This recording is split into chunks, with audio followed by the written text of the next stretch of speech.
Bismillahirrahmanirrahim. Sebelumnya perkenalkan, nama saya Nurul Kamaria dengan NIM 211101030017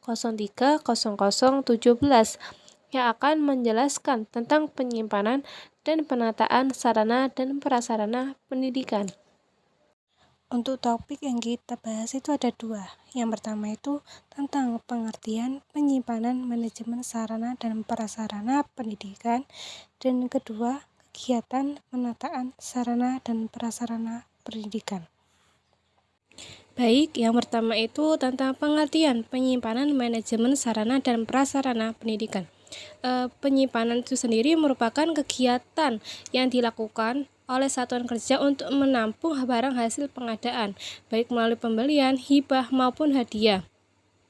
Yang barang tersebut belum didistribusikan ke unit-unit yang akan menggunakan pada suatu wadah atau ruangan tertentu yang telah memenuhi persyaratan untuk penyimpanan barang.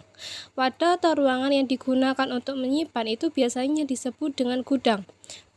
Penyimpanan sarana dan prasarana sendiri itu merupakan kegiatan menyimpan suatu barang baik perabot, alat tulis kantor, surat-surat maupun barang elektronik dalam keadaan baru maupun sudah rusak yang dapat dilakukan oleh seseorang. Aspek yang perlu diperhatikan dalam penyimpanan itu ada dua. Yang pertama itu aspek fisik dan aspek administratif.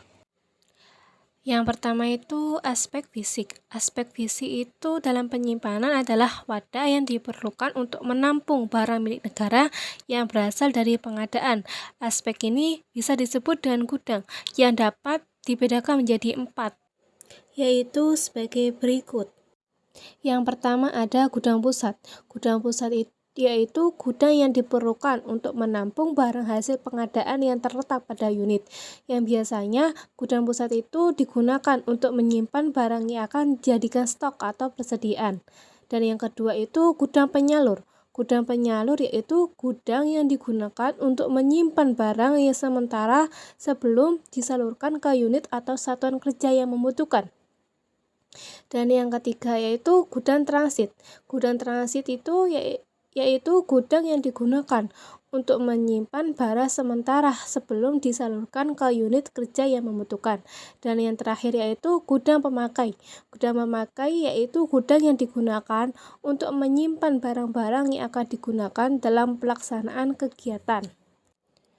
Untuk selanjutnya ada aspek administratif.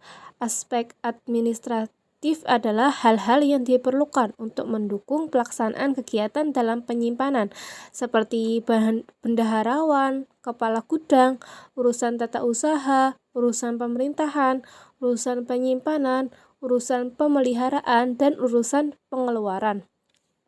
Prosedur tata cara dalam penyimpanan barang ada dua. Yang pertama itu ada penerimaan dan penyimpanan. Penerimaan. Hal-hal yang diperhatikan dalam penerimaan barang itu ada 3. Yang pertama, penerimaan pemberitahuan pengiriman barang dari pihak yang menerima barang. Dan yang kedua, memeriksa barang yang diterima baik fisik maupun kelengkapan administrasi seperti kepemilikan. Dan yang terakhir, membuat cerita acara penerimaan dari hasil pemeriksaan barang. Dan yang kedua ada penyimpanan. Hal-hal yang perlu diperhatikan dalam penyimpanan barang itu sendiri ada 5. Yang pertama, meneliti barang-barang yang akan disimpan. Dan yang kedua, menyiapkan barang-barang tersebut berdasarkan pengelompokan tertentu atau harga.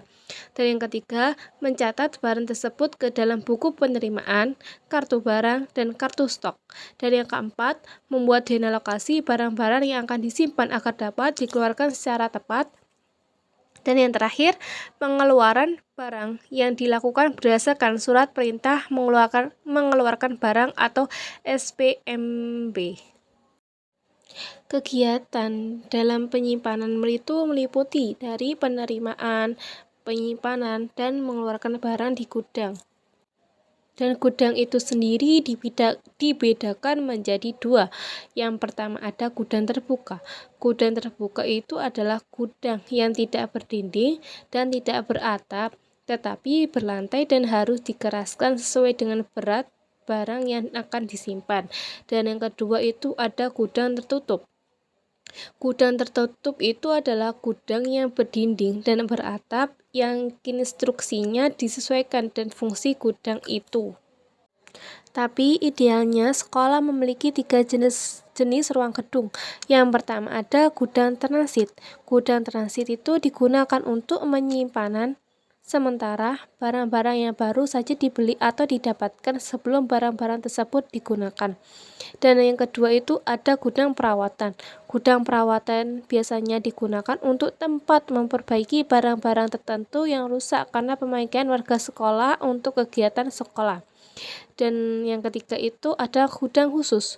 Gudang khusus itu biasanya digunakan untuk tempat menyimpan barang yang sudah habis masa pakainya atau barang asing. Dan topik kedua membahas tentang kegiatan penataan sarana dan prasarana pendidikan. Penataan berkenaan dengan bagaimana menata dan menyimpan sarana dan prasarana pendidikan. Ada kegiatan-kegiatan dalam penataan sarana dan prasarana. Ada 3. Yang pertama itu penataan ruang dan bangunan. Penataan ruang dan bangunan itu biasanya harus mempertimbangkan hubungan antara satu ruang dengan ruang yang lainnya, seperti ruang seni musik atau keterampilan. Sebaiknya tidak terlalu dekat dengan ruang teori atau ruang kelas, agar tidak saling terganggu ketika proses pembelajaran atau perpustakaan dan laboratorium tidak boleh terpisah jauh dengan ruang kelas. Dan yang kedua ada penataan perabot sekolah. Penataan perabot sekolah itu biasanya harus mempertimbangkan kemudahan ketika hendak digunakan secara fleksibel, seperti jarak antara perabot satu dengan perabot lainnya, arah menghadap perabot, kesesuaian dan keseimbangan. Dan yang terakhir itu ada penyimpanan media, alat, dan bahan pembelajaran. Penyimpanan media, alat, dan bahan pembelajaran itu biasanya penataannya itu harus pada tempat yang aman, bersih, rapi, terawat, ditempatkan di ruangan yang kering dan mendapatkan pencahayaan yang cukup supaya barang itu bagus dan terawat. Cukup sekian dari saya. Apabila ada kesalahan dalam mengucapkan, mohon dimaafkan. Assalamualaikum warahmatullahi wabarakatuh.